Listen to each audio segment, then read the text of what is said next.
Hey there, this is Women on the Brink. I'm your host, Chris Jeffrey, a registered acupuncturist and wellness advisor with a passion for helping women live happier and more balanced lives. When I'm away from work, I'm usually outside in nature, either walking the seawall or I'm hiking in the mountains.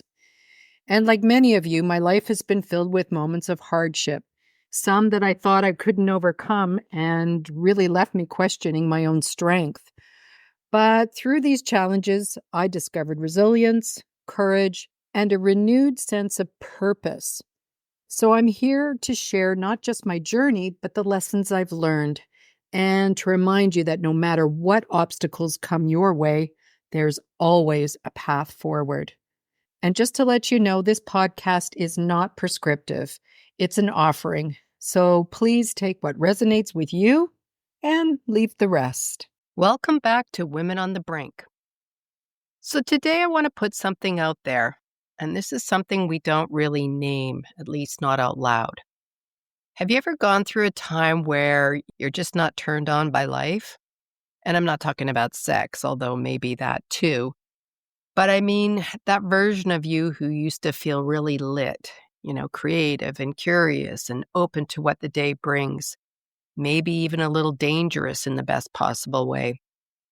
It's like somewhere between the healing and the hormones and the hard-won wisdom, the sparkle, she kind of wandered off. And today I want to talk about that because I've been going through that, and I want to see if maybe we can gently, slowly bring her back. So I remember a time when I was that woman, a little wild, definitely not the most responsible person in the room, but full of spark. I was an adventurer, and I didn't need a 5-year plan to feel alive, and I didn't need a brand strategy or an online calendar to keep me on track. I could just wake up and throw on eyeliner and go out and buy avocados. And somehow everything felt easier. There was magic in the ordinary. And I mean, that version of me wasn't perfect. I made some pretty questionable decisions, I'm not going to lie. And as usual, I felt everything way too much. But I was available. I was available to beauty and to pleasure and to mischief. And it seems that somewhere along the way, I got really good at being grounded and maybe too grounded. So what I think I've been going through, I'm going to call it a lull. It's not a depression because I've known that terrain very well. It was more like, I'm going to say suspension, like I was floating in midair, waiting for a signal, but nothing was coming. And I wasn't falling. I wasn't rising. I was just kind of hovering. So I tried to journal and meditate and align my frequency. I tried to clear my energetic field just to allow something new to come in. And still, nada. So I listened, and what I discovered is that the spark doesn't come when you're trying to actively manage her. These so-called lulls often come quietly right after a breakthrough or a loss or a period of major growth. And we think we're supposed to keep going, launch the next thing or make meaning of something right away. But our system is wiser than that. A lull comes in as an integration phase, and it's the soul's way of pressing pause so your body and your heart and your spirit can catch up to the shifts, you've just moved through. And here's what else I realized. There's a big difference between a lull and being stuck. So lull is quiet, but it's not stagnant.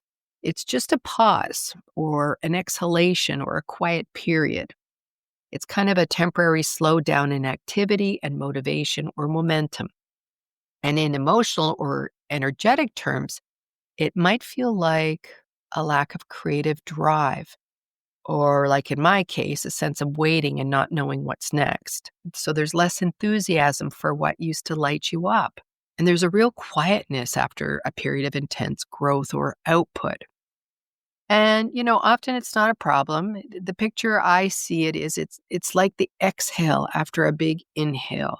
So I think you can be in a lull if, maybe you're craving more rest or solitude, or your old goals feel really uninspiring, Or maybe you're feeling like you're floating between identities, you're changing or evolving into something new.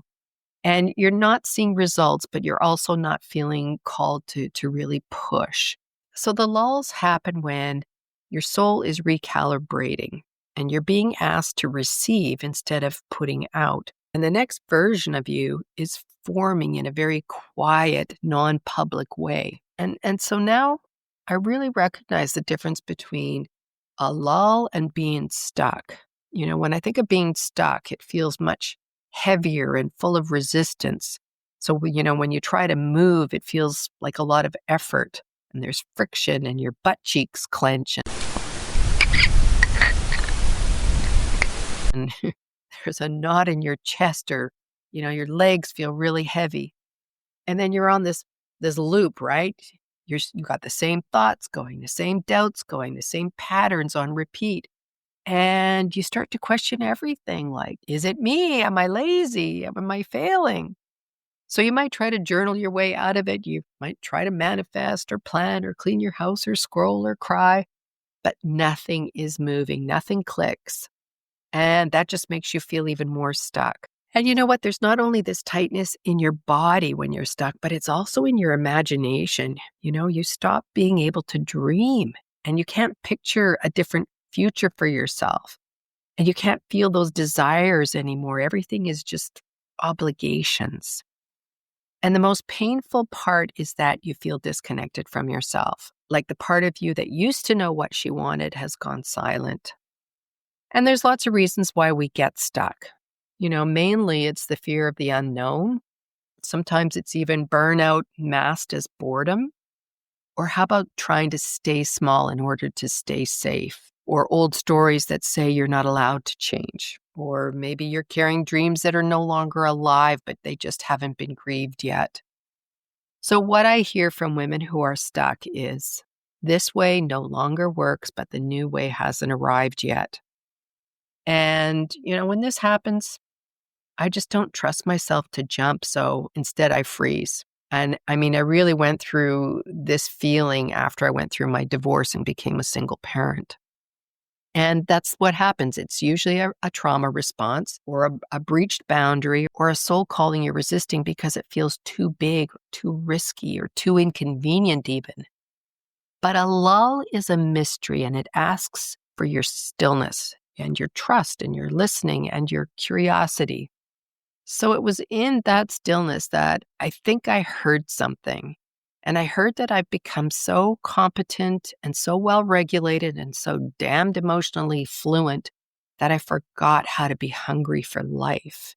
And I forgot how to say yes to some things that made absolutely no sense to me, about where my body felt like it wanted to lean into them. Does that make sense? And I forgot how to want things just because they're beautiful or because they're wild or maybe even a little bit reckless. But now I am remembering. So if you've been in a lull too, if your sparkle's gone quiet, and if life feels more like, lukewarm tea instead of champagne, you're not broken, you're not behind. You might just be waiting for the part of you that's tired of being so damn reasonable. And here's the other piece that no one really talks about. There's a kind of grief that comes from growing wise to the world, don't you think? Like you've seen too much, you've lost too much. And especially over these past 5 years since COVID, I notice everything. And honestly, my brain is full of coping tools and attachment patterns and regulation strategies. I feel like a freaking textbook from a psychotherapy 101 class, honestly. And so what happens to me now when life shows up with this chaotic sparkle? My first thoughts tend to be, is this safe and sustainable? Which is fair, but also it's totally exhausting. And I realized that what was happening was I traded in my sparkle for safety, and I didn't even notice. And then one day I looked around and I thought, oh my God, I'm no longer that wild one. But what if she's not gone? And what if she's just waiting? So to honor her, my sparkle, I chose not to push through the lull, but to lean into it. And one afternoon, I picked up a paintbrush with my family, just to play. And wow, it cracked something open. I mean, I hadn't painted in years, but there was this beautiful moment where time disappeared and I got completely lost in color and texture and laughter with everyone. And here's the other thing I did. I joined an online psychic circle. I mean, that's what lulls do. They open space for things you wouldn't normally consider. And I have no idea, what I'll learn or take away from this, but I'll definitely keep you posted. So if you're listening and you're thinking, that's me, I see you. You're just in the middle of becoming something else. And when the sparkle returns, when life starts to taste more like honey again, don't be surprised if she arrives barefoot, laughing, and wearing red lipstick and saying, "Where have you been?" And that's where you're on the brink of remembering why the hell you're here. So finally, here's what I've learned from women who got their sparkle back. It doesn't come from trying harder or healing more. It actually comes from getting honest about what secretly lights you up and being willing to look a little ridiculous while you're chasing it. And, maybe it's doing an eat, pray, love trip like Elizabeth Gilbert did after her divorce. Maybe it's writing a book on hiking in the wild Pacific Trail alone, like Cheryl Strayed did after her mother's death. Like, do you remember the movie Wild? That was played by my gal Reese Witherspoon. That was Cheryl's story. Or maybe it's flipping the switch altogether like Martha Beck did when she came out and left the academic world and turned into her psychic self. Martha said, if you don't know what to do next, make space. The knowing will come. So your sparkle returns when you stop apologizing for what feeds you, even if it's not productive or polished or even soul aligned in the moment. It's probably a little bit messy and maybe a bit selfish, maybe a little unhinged, which is exactly why it works. So just ask yourself this: what have I done in the past that made me feel magnetic? And then also, what part of me is starving for beauty and pleasure or risk? And what am I pretending I don't want because it doesn't fit into who I am at the moment? So your spark's not gone. It's just waiting for permission to stop being useful and start being alive again. And if you want some assistance in getting to that sparkle, I'm inviting you into the shift sessions, a space for women to work through the lulls or maybe the stuckness. And this is one-on-one time where we can focus on managing stress or unraveling beliefs and reconnecting on purpose. You'll find the link in the show notes, and if you feel called, reach out to book a discovery session. We'll explore what you're wanting and whether this is the right path for you. And no matter what you decide, I truly honor where you are and everything that you're navigating right now. So until next time, just remember, if things feel quiet and unclear or unusually slow, it doesn't always mean you're stuck. It might just be a lull, just a pause with purpose. And if you're anything like me, the pause can feel really frustrating. But often it's life just gently asking you to slow down and listen, because something deeper is taking shape beneath the surface, and we need to learn to trust that. Thanks for joining, and I want you to know that this isn't just a podcast. This is a movement. So share this information with your friends, and let's go, ladies.